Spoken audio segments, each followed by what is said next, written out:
Hello everyone, and as always, thank you for taking the time to check out my video here.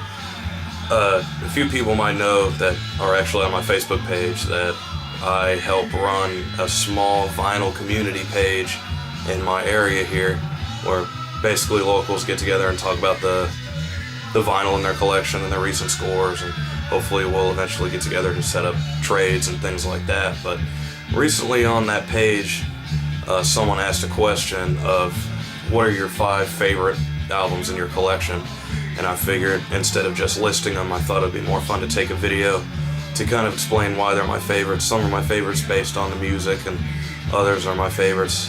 Most, I guess, are because of the memories associated with them and the stories behind the albums and things like that.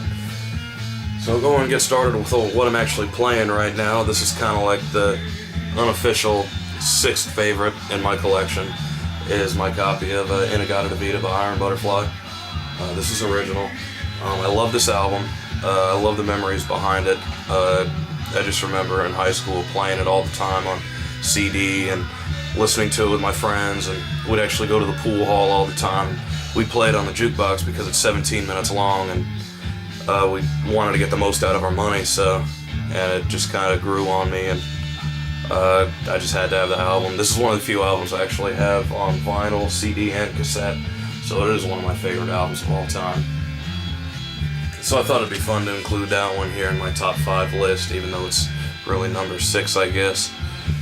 Now, I guess for this list it would be appropriate to start from the very beginning with this 7-inch here. This is a split between 2 Texas bands.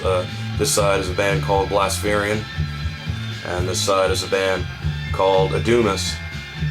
And this is included on my list because one of the guitar players of Adumas, back when we first started talking, that was 19 or so, I guess, and he started trying to convince me to start collecting records, really, and telling me how cool they were and just all that. So eventually I came back from an overseas tour with the military, and one of the first things I did after I came back was go see that band, Adumas, at a show in Dallas.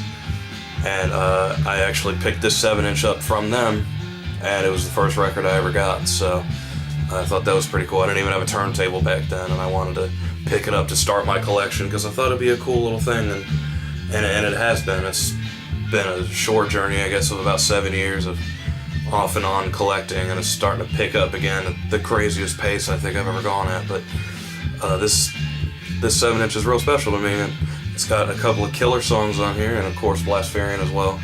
2 killer Houston metal bands, so definitely one of my favorites, and probably the most special to me because it was my first. The second album on my list here is Darkness Descends by Dark Angel. This is also original. This is bought to me as I think it was a birthday present from the guy that sings and plays drums for my band Oakmoon, because he knows this is one of my favorite albums of all time.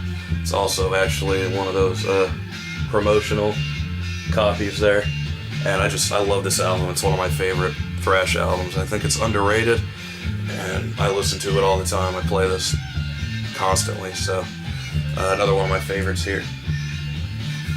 Third favorite is by a band called Thornspawn, Blood of the Holy Taint Thy Steel. This isn't real. I mean, I love this album. I always have loved this album. It's not my favorite album. It's not my favorite Thornspawn album, and it's not even the album that got me into Thornspawn. I think that would be the album Wrath of War, which also happens to be my favorite by them. But Thornspawn as a whole is one of the bands that really started getting me into black metal and US black metal, and they were from right outside my hometown, and they were from San Antonio, and I saw them by accident at a show in 2005. I didn't know they were playing.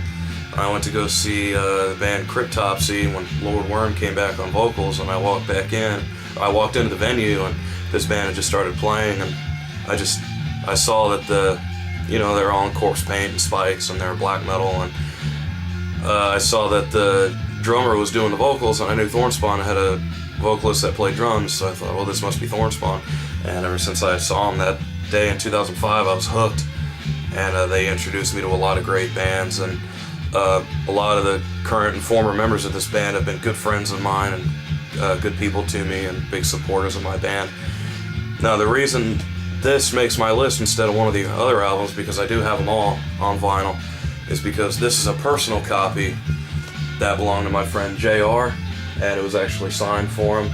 You can see a stage name there, Obliterator, and he gave this album to me just before he passed away, so I do actually have my own copy of this album, and I have this one as well, just because it was his copy and it was signed and I guess addressed to him, so that's why it's so special to me. So definitely one of my favorites in my collection. But again, I do have the other two Thornspawn full lengths that I actually like a bit more than that one. Now, number 4 on my list is one of my favorite albums of all time, Show No Mercy by Slayer. This is also original on Metal Blade Records. I picked it up in a record store in Grand Prairie, Texas for $25, I believe. It was $25 or $30, I can't remember. And I didn't know it was original. I mean, you could tell it's old and a little bit worn on the jacket, so it was kind of telling its age, but I got it home and kind of looked up the information on it on the internet and found out it was actually original, so I got a killer deal on this. This album I used to play constantly in high school. Everywhere I went with my CD Walkman, that CD was with me. With my incredible short attention span, especially back then, it was one of the few CDs that I owned that I would listen to from start to finish, so getting this album was real special to me. I used to put on my headphones and play the CD and just shoot pool for hours by myself and waiting for friends to meet up or whatever. So that's another one of my favorites there. And the 5th one is actually my favorite record of all time. I got it at the same store on the same day as that Slayer record. This is the Japanese pressing of Unleashed in the East by Slayer. The Japanese pressing was called Priest in the East. And again, it's my favorite album, and it is live in Japan in 1979, so having this Japanese pressing was really cool. I saw it and my jaw hit the floor. I had to have it. And if you ever look at this online, it states that it came with a bonus 7-inch, which this one actually did. It's right here in this packaging. I have played it a few times, but the bonus 7-inch is here. It has 2 songs on the front, Rock Forever and Delivering the Goods.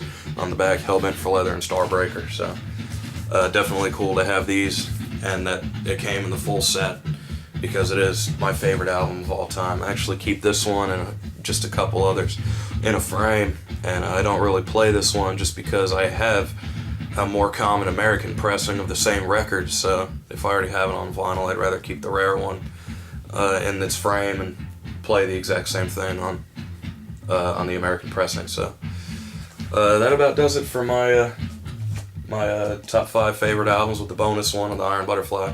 So I hope you enjoyed my video on my picks. Thanks for watching.